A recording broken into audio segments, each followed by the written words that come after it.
Hello friends, देखते हैं कल मार्केट का मोमेंटम कर सकता है, उसके पीछे का लॉजिक क्या है।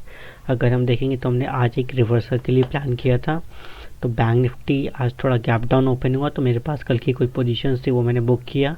तो मैं यहाँ पे एक रिवर्सल के लिए प्लान करा था, बट मेरे को कहीं भी कोई प्राइस एक्शन मिला नहीं रिवर्सल के लिए। तो जब ये ब्रेक डाउन हुआ तो मैंने यहाँ पे कुछ क्वांटिटी सेल किया और एक स्टॉप लॉस दिया यहाँ पे। एंड फिर मार्केट देखें पूरा एक साइडवेज चला गया, मार्केट में कोई भी मोमेंटम हुआ नहीं। तो कल की मैंने जो रिस्क लिया था, मैंने कल के प्रॉफिट से ही कुछ रिस्क लिया था। इस ब्रेकडाउन पे मैंने सेल किया था और फिर यहाँ पे एक स्टॉप लॉस दिया स्पाइक पे। फिर कुछ ट्रेड खास मिला नहीं मेरे को। देखिए, आप बोलेंगे कि मैंने रिवर्सल के लिए प्लान किया था। हाँ, रिवर्सल के लिए प्लान किया था, बट रिवर्सल के लिए प्राइस एक्शन दिखा नहीं। बट अगर ब्रेकडाउन हो रहा है तो मैं डेफिनेटली सेल की तरफ बैठूंगा, क्योंकि मार्केट थोड़ा बेयरिश है मेरे लिए। एंड अगर प्राइस बोल रहा है मैं नीचे जा रहा हूँ तो I will follow the price, क्योंकि प्राइस इज गॉड। तो और कुछ कर नहीं सकते यहाँ पे। अगर एक एस एल दिया and it's fine, no worries, क्योंकि प्रॉफिट में से एस एल दिया था। अब कल देखते हैं कैसे ट्रेड कर सकता है। अगर आप देखेंगे कंटिन्यूसली 6 डेज हो चुके हैं, मार्केट रेड कैंडल ही बना रहा है। आप देखिए कितने 6 डेज हो गए, 1 2 3 4 5 एंड 6। तो अगेन मेरी प्रोबेबिलिटी कल ये बोलती है कि यहाँ पे एक ग्रीन कैंडल हमें दिखनी चाहिए। तो मैं कल सेलिंग की तरफ नहीं, मैं बाइंग की तरफ ही प्राइस एक्शन ढूंढूंगा। बट ये नहीं कि कल बाइंग सेलिंग हो नहीं सकती, कल हो सकता है एक और सेल ऑफ आ जाए और मार्केट इतना बड़ा यहाँ पे कैंडल क्लोज कर दे। मार्केट है, कुछ भी हो सकता है, लेकिन प्रोबेबिलिटी ग्रीन कैंडल की ज़्यादा है इंस्टेड ऑफ सेलिंग कैंडल। अगर हमें प्राइस एक्शन सेलिंग की तरफ मिलेगा तो हम सेल भी करेंगे मार्केट में। तो आप देख सकते हैं कल कैसे पोजीशन बिल्ड कर सकते हैं। अगर 15 मिनट टाइम फ्रेम पे जाएंगे तो देखेंगे, अगर बैंक निफ्टी कल गैप अप खुलता है इस लेवल के अराउंड 48 250 200 लेवल के अराउंड खुलेगा, तो मैं एक अर्ली मॉर्निंग डिप का वेट करूंगा। यहीं पे ही कोई अगर प्राइस एक्शन बनेगा तो मैं बाय करूँगा, क्योंकि मेरा स्टॉप लॉस बहुत छोटा होगा 48,000 स्विंग के नीचे का।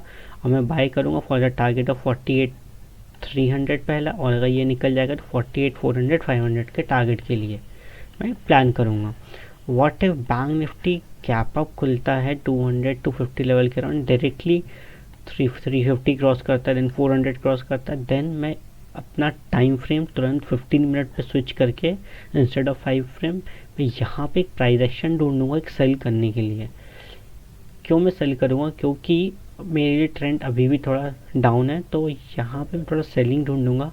एंड बैंक निफ्टी कहीं यहाँ पे 300 200 कहीं पे क्लोज कर देगा, then it's fine for me. मैं इस पोजीशन को कैरी करके जाऊँगा नेक्स्ट डे के लिए, देखेंगे फिर प्राइस एक्शन कैसा बिल्ड होगा।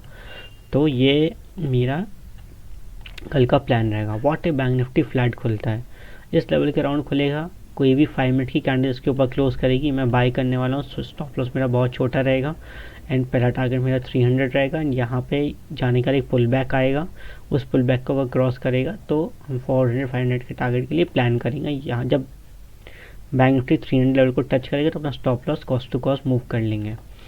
ठीक है, तो रिस्क मैनेज और मनी मैनेज करते हुए चलेंगे। What if bank Nifty gap flat खुलने के बाद डायरेक्टली 48,000 47,900 लेवल को ब्रेक करेगा, मैं सेल नहीं करूँगा।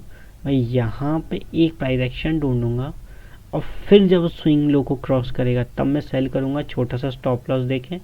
अगर कल स्टॉप लॉस हिट भी होगा 1 या 2 चलेगा मेरे को, बट मैं बाइंग की तरफ कल थोड़ा ज़्यादा प्रेफरेंस रखूँगा इंस्टेड ऑफ सेलिंग। सेलिंग एक ही केस में करूँगा, फ्लैट खुलने के बाद नीचे आता है 47,900 को क्रॉस करेगा, उसका एक पुल बैक आएगा, पुल बैक को मैं सेल करूँगा। ये मेरा प्लान रहेगा। What if bank Nifty gap down खुलता है, बैंक निफ्टी गैप डाउन खुलता है 47,800 700, तो एक बैंक निफ्टी डायरेक्टली नीचे जाता है 47,600 500, तो यहाँ पे मैं प्राइस एक्शन ढूंढ के बाय करूँगा फॉर द टारगेट ऑफ 40। कल ये हो सकता है बैंक निफ्टी गैप डाउन खुलने का नीचे आए, फिर रिकवर करके 48,000 के ऊपर ही कहीं closing they they. What if bank Nifty gap down खुलने के बाद डायरेक्टली रिकवर करता है, तब थोड़ा सा डाइसी सिनेरियो रहेगा, थोड़ा सा प्राइस एक्शन वेट करेंगे यहाँ पे। अगर सेलिंग की तरफ प्राइस एक्शन बनेगा तो सेल करेंगे, और अगर बाइंग की तरफ प्राइस एक्शन बनेगा तभी बाय करेंगे। इस स्विंग के ऊपर 48,100 150 के लेवल को स्विंग निकलने देंगे तभी बाय करेंगे, एल्स हम बाय नहीं करेंगे, फिर कल का दिन जाने देंगे। तो देखते हैं कल कैसे बैंक निफ्टी कैसे ट्रेड कर सकता है, ओपन कहाँ होता है वो बहुत इंपॉर्टेंट है। देखिए बैंक निफ्टी अभी भी एक बार वीकली टाइम फ्रेम पर अगर देखेंगे तो हमें बहुत बड़े टारगेट्स मिलेंगे। एक बार वीकली कैंडल क्लोज होने देंगे, तब देखेंगे कि कैसा कहाँ मार्केट क्लोज होता है। ठीक है, अभी के लिए इतना ही। अगर वीडियो अच्छा लगा हो तो लाइक करिएगा, शेयर करिएगा, सब्सक्राइब करिएगा फ्रेंड्स के साथ। अभी के लिए इतना ही। Thank you so much.